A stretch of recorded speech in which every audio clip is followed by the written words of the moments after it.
Hi students. जैसे कि आज मैंने आपको डिफरेंशिएशन की थ्योरी सेंड की थी और उस थ्योरी को समझाने के लिए मैं आपके सामने फिर आ गया हूँ। तो आइए बात करते हैं आज डिफरेंशिएशन के बारे में। क्या होता है डिफरेंशिएशन, इसके बारे में हम लोग विचार करने वाले हैं। एक्चुअली इसके अलग अलग प्रकार के मीनिंग होते हैं। फिजिक्स में इसका अलग प्रकार का मीनिंग है, मैथमेटिकल में इसका कुछ और मीनिंग है। एक्चुअली सबसे पहले जो डिफ्रेंशिएशन है वो फिजिक्स में यूज हुआ, तो वहाँ इससे सबसे पहले इसकी डेफिनेशन बनाई गई। तो सबसे पहले हम लोग फिजिकल मीनिंग के बारे में बात करते हैं। लिखा हुआ है the rate of change of dependent variable with respect to independent variable, it is called differentiation, and this result will be a derivative of a function। ये क्या लिखा हुआ है इसके बारे में विचार करते हैं। ये लिखा हुआ है यदि किसी फंक्शन के इंडिपेंडेंट वेरिएबल में एक स्मॉल चेंजिंग की जाए, यदि किसी फंक्शन के इंडिपेंडेंट वेरिएबल में एक स्मॉल चेंजिंग की जाए, तो इंडिपेंडेंट वेरिएबल में स्मॉल चेंजिंग करने पर जो फंक्शन के डिपेंडेंट वेरिएबल में स्मॉल चेंजिंग होती है उस रेट को हम लोग डिफरेंशिएशन कहते हैं, और जो हमें उससे रिजल्ट मिलता है उसको हम फंक्शन का डेरिवेटिव बोलते हैं। अर्थात एक बार समझाने की कोशिश करता हूं।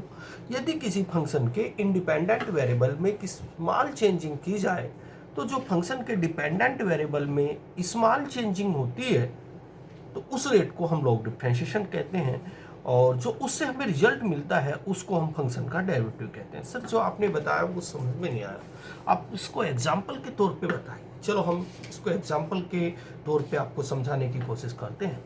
मान लीजिए हमारे पास कोई फंक्शन है F X is equal X square. मान लीजिए मेरे पास कोई फंक्शन है F X is equal X square. F X का दूसरा नाम वाई है।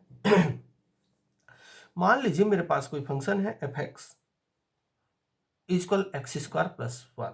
एफ एक्स का दूसरा नाम वाई भी होता है, और इसमें दो प्रकार के वेरिएबल हैं। एक तो इंडिपेंडेंट वेरिएबल जिसको हम एक्स बोलते हैं, एक डिपेंडेंट वेरिएबल जिसको हम वाई बोलते हैं। तो सबसे पहले हमने इसमें एक्स की वैल्यू 1 डाली, अर्थात मैंने इसमें इंडिपेंडेंट वेरिएबल की वैल्यू 1 डाली। तो जैसे मैं यहाँ एक्स के स्थान पे 1 डालता हूँ, 1 का स्क्वायर प्लस 1, तो कुल मिला के मुझे फंक्शन से जो आउटपुट मिलता है वो 2 है, अर्थात y की वैल्यू जो मिलती है मुझे 2। यानी कि यदि मैं इस फंक्शन में F x equal x square plus 1 में x के स्थान पर 1 डालता हूं, तो y की वैल्यू, y का मतलब होता है फंक्शन, फंक्शन की जो वैल्यू मुझे मिल रही है वो 2 है। लेकिन इसमें कहा यदि किसी फंक्शन के इंडिपेंडेंट वेरिएबल में एक स्मॉल चेंजिंग की जाए। अब मेरे पास जो फंक्शन था वो y equal x square plus 1 था, इसका इंडिपेंडेंट वेरिएबल x है। इसमें मैंने जरा सी चेंजिंग की, बहुत छोटी चेंजिंग, यानी कि x की वैल्यू 1 थी और मैंने इसमें चेंजिंग करके 1.00001 बनाया।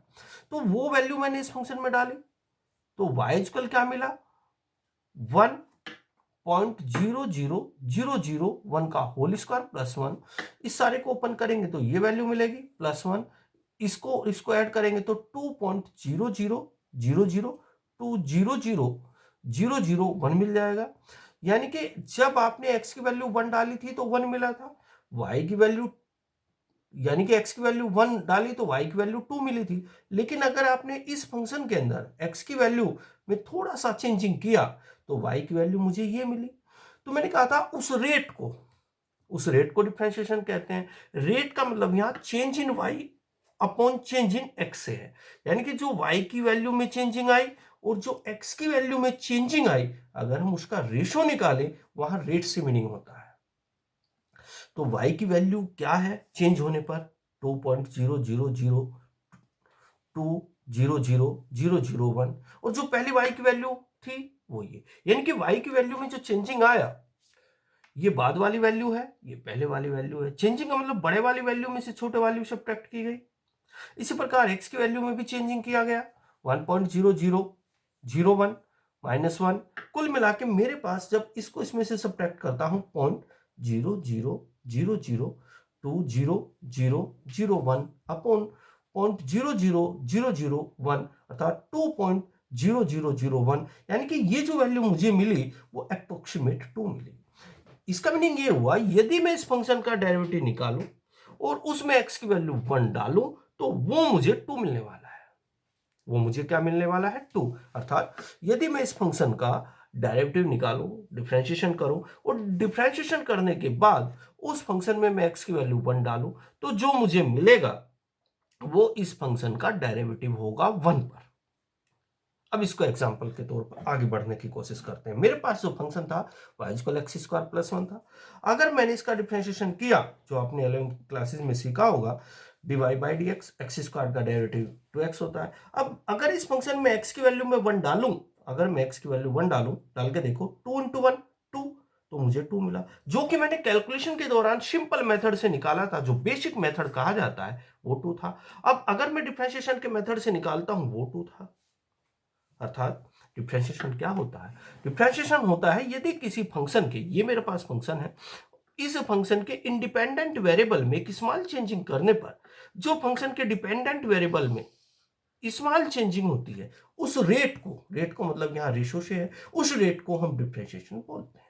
अर्थात यदि मैं किसी फंक्शन का डेरिवेटिव निकालता हूं और डेरिवेटिव निकाल के x की कोई वैल्यू उसमें डालता हूं, तो मुझे जो वैल्यू मिलती है वो एक्चुअली फंक्शन के डेरिवेटिव की वैल्यू होती है किसी पर्टिकुलर पॉइंट पर। यह होता है डिफरेंशिएशन। अब इसके मैथमेटिकल मीनिंग के बारे में डियर स्टूडेंट्स बात करते हैं कि ये इसका मैथमेटिकल मीनिंग क्या था, इसको हम लोग कैसे सोल्व करते हैं।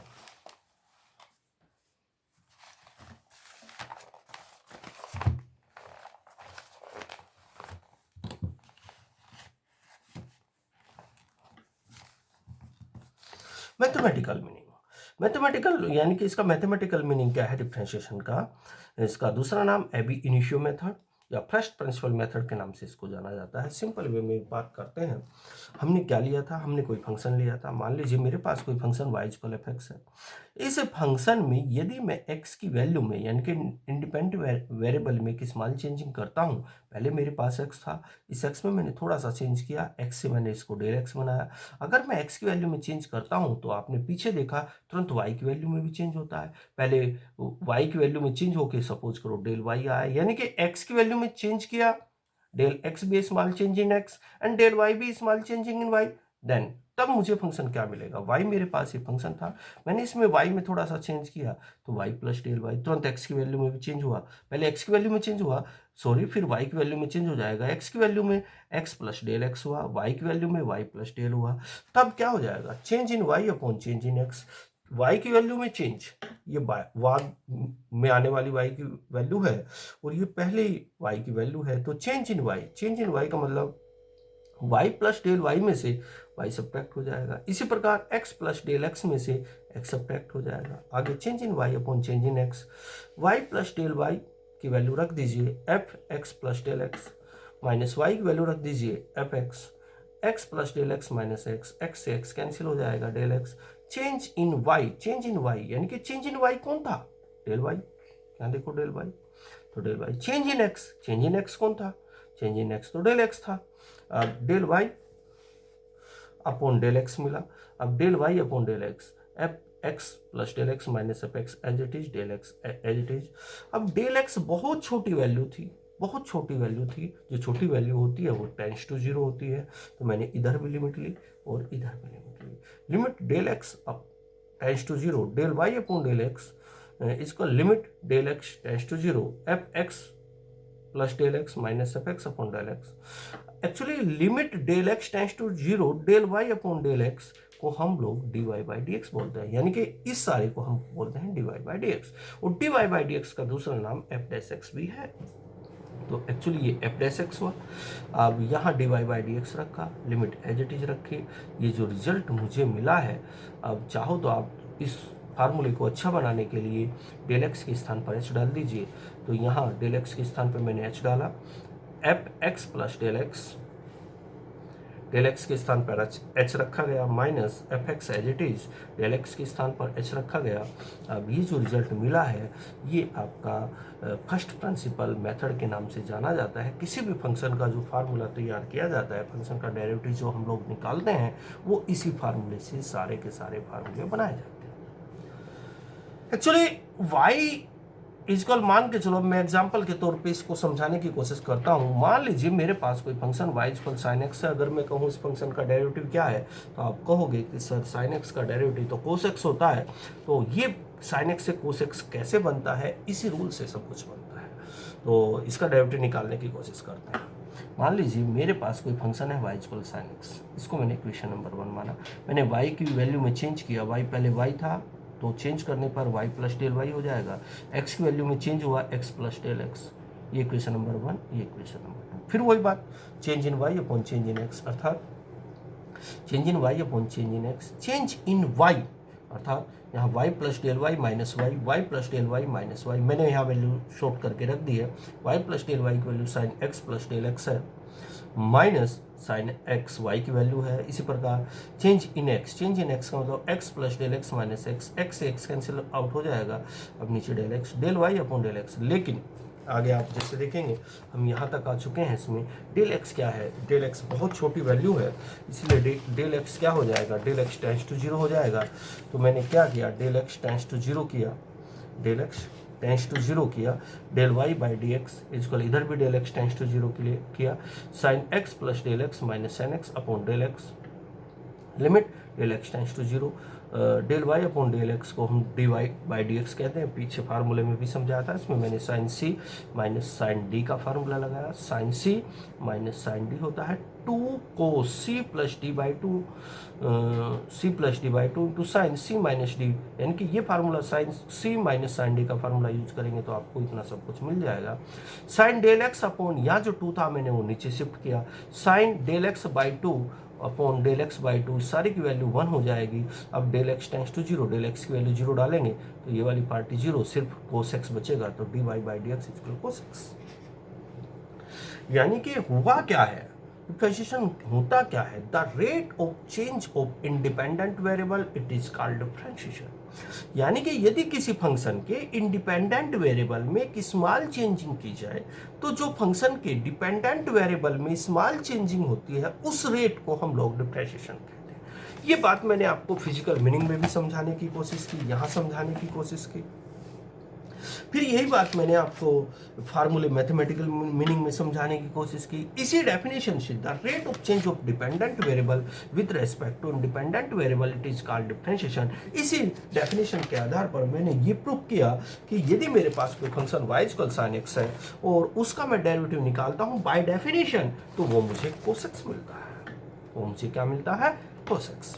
अब लास्ट एक्चुअली डिफरेंशिएशन का ज्योमेट्रिकल मीनिंग क्या होता है, इस पर हम लोग विचार करते हैं। ज्योमेट्रिकल मीनिंग का मतलब यहाँ ग्राफ से रिलेटेड है, यानी कि ग्राफ में डिफरेंशिएशन का क्या यूज है, इसका ग्राफ से क्या रिलेशन है, इस बात के बारे में थोड़ा विचार करते हैं। आइए बात करते हैं। Differentiation is a slope of the tangent, यानी कि डिफरेंशिएशन जो है टेंजेंट की स्लोप है of the curve at given point. यानी कि डिफरेंशिएशन जो है किसी कर्व की टेंजेंट की, किसी कर्व की टेंजेंट की स्लोप है, किसी पॉइंट पर टेंजेंट की स्लोप है, अर्थात कहा डिफरेंशिएशन। डिफरेंशिएशन का मतलब D Y by D X क्या है, स्लोप। स्लोप को हम लोग किससे डिनोट करते हैं, एम से, अर्थात D Y by D X जो होता है एम होता है। D Y by D x is equal F dash X, पीछे अभी समझाया, और जो एम होता है एम को हम लोग टेन थीटा मानते हैं।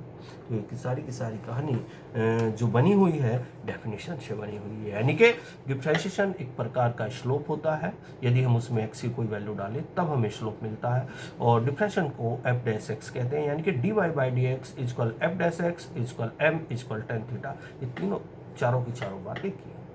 अब इसका ग्राफ में क्या रिलेशन है, कैसे बात करते हैं। मान लीजिए मेरे पास ये कोई कर्व है, ये कर्व मेरे पास जो है कंटिन्यूअस कर्व होना चाहिए, ये यानी कि कहीं भी डिसकंटिन्यूअस नहीं होना चाहिए, यानी कि इसके ग्राफ में कहीं भी ना तो छेद होना चाहिए और ना ही इस फंक्शन का ग्राफ कहीं से टूटा होना चाहिए। मान लीजिए मेरे पास ये कोई फंक्शन है, ये वाला फंक्शन, ये मेरे पास एक्स एक्सिस और वाई एक्सिस था, और ये इस कर्व की सीकेंट है। सीकेंट क्या होती है सर, ऐसी कोई भी स्ट्रेट लाइन जो एक्चुअली कर्व को एक से ज़्यादा पॉइंट पर कट करके चली जाए। जैसे ये लाइन है, ये वाली लाइन जिसको आप देख पा रहे हैं यहाँ पर, इसको ए पॉइंट पर और बी पॉइंट पर, 2 पॉइंट पर कट करती है, तो ये इसकी सीकेंट है। ये ही सीकेंट टेंजेंट बन जाती है, एक्चुअली यही सीकेंट टेंजेंट बन जाती है यदि हमें इसमें लिमिट लगाएं, यानी कि लिमिटिंग ऑफ सीकेंट होता है टेंजेंट, लिमिटिंग ऑफ सीकेंट होता है टेंजेंट, यानी कि ये ही सीकेंट जो ए बी ये आपको नजर आ रही है ये टेंजेंट बन जाएगी यदि ये बी पॉइंट ए के पास आ जाए। अगर ये बी पॉइंट ए के पास आ जाए तो ये जो आपको ऐसे दिखाई पड़ रही है ये ऐसे बन जाएगी, तो ये टेंजेंट बन जाएगी। इस बात के बारे में विचार करते हैं क्या होता है सिस्टम। मान लीजिए मेरे पास ही कोई सीकेंट है और इस पॉइंट के मैं कोऑर्डिनेट निकालना चाहता हूँ ए पॉइंट के। मैंने यहाँ से परपेंडिकुलर डाला, मान के चला मैं ओरिजिन से, ये मेरा ओरिजिन है, यहाँ से यहाँ तक की डिस्टेंस ए है। अगर ये डिस्टेंस ए है तो ए पॉइंट पर पहले वाली वैल्यू एक्स की वैल्यू ए बन जाएगी। अब इस वैल्यू को ए को अगर मैं फंक्शन के अंदर डालता हूँ, जो मेरा फंक्शन है यहाँ डालता हूँ तो एफ ए, तो इस ए पॉइंट के कोऑर्डिनेट बन जाएंगे ए कोमा एफ ए। अब ये बी पॉइंट से मैंने नीचे परपेंडिकुलर डाला, मान के चलो यहाँ से यहाँ तक की डिस्टेंस h है, ये डिस्टेंस यहाँ से यहाँ तक x थी और h डिस्टेंस ये हुई, तो यहाँ से ओरिजिन से और यहाँ तक की डिस्टेंस x ये हुई और h ये हुई, तो टोटल डिस्टेंस यहाँ से यहाँ तक x प्लस h हो जाएगी। इसके बाद ये डिस्टेंस x प्लस h हुई, तो b पॉइंट में x की जो वैल्यू है, x कोऑर्डिनेट जो बनेगा a प्लस h। अब ये a प्लस h जब मैं इस कर्व में डालूंगा यहाँ पर x के स्थान पर, तो मुझे b की y वैल्यू मिल जाएगी, यानी कि y कोऑर्डिनेट मुझे मिल जाएगा। तो मैंने x के स्थान पर a प्लस एच डाला तो a प्लस एच, तो b पॉइंट के coordinate a plus H coma F of a plus H मिला।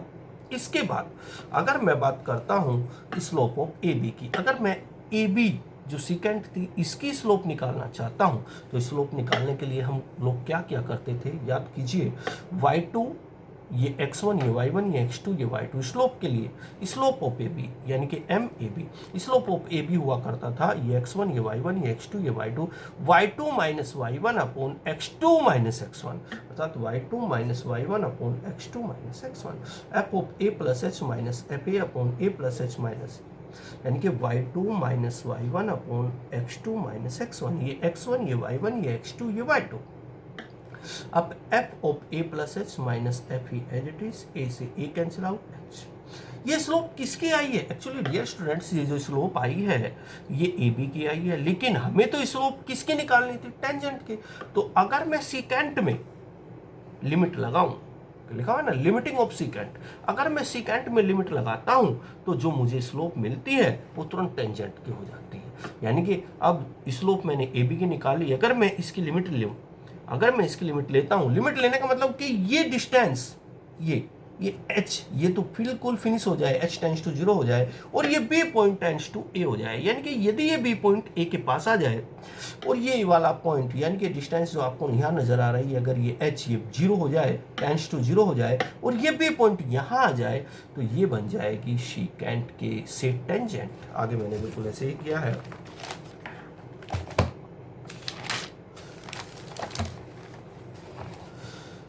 If h tends to 0, b tends to a, slope of tangent, वही बात मैंने लिखी, यदि h टेंस टू 0 हो जाए और b टेंस टू a हो जाए तो स्लोप ऑफ टेंजेंट बन जाएगी limit h tends to 0 f of a plus H minus F O upon h, अर्थात slope m is equal limit h tends to 0 f a plus H minus h F A upon H D Y by D X H tends to 0 tan theta.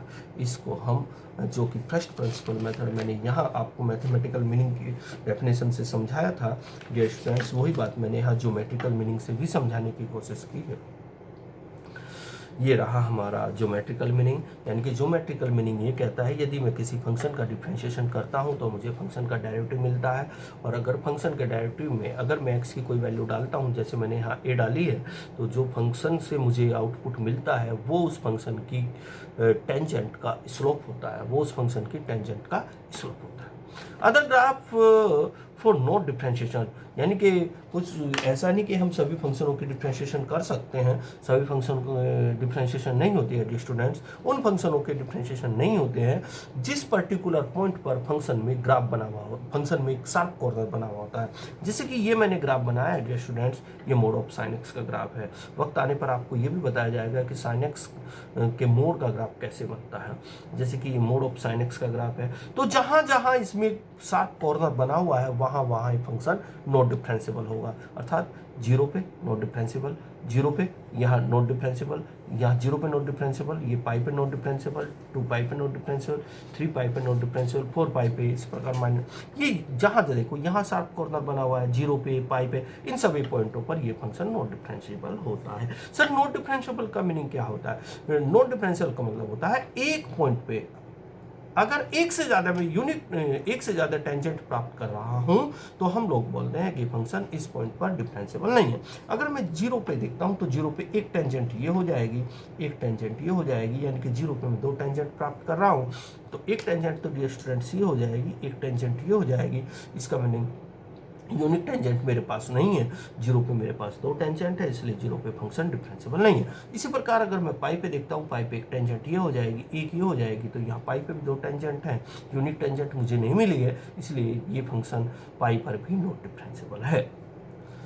उम्मीद करता हूँ आपको ये video के माध्यम से जो मैंने थोड़ी कल आपको सेंड की थी वो समझ में आई होगी।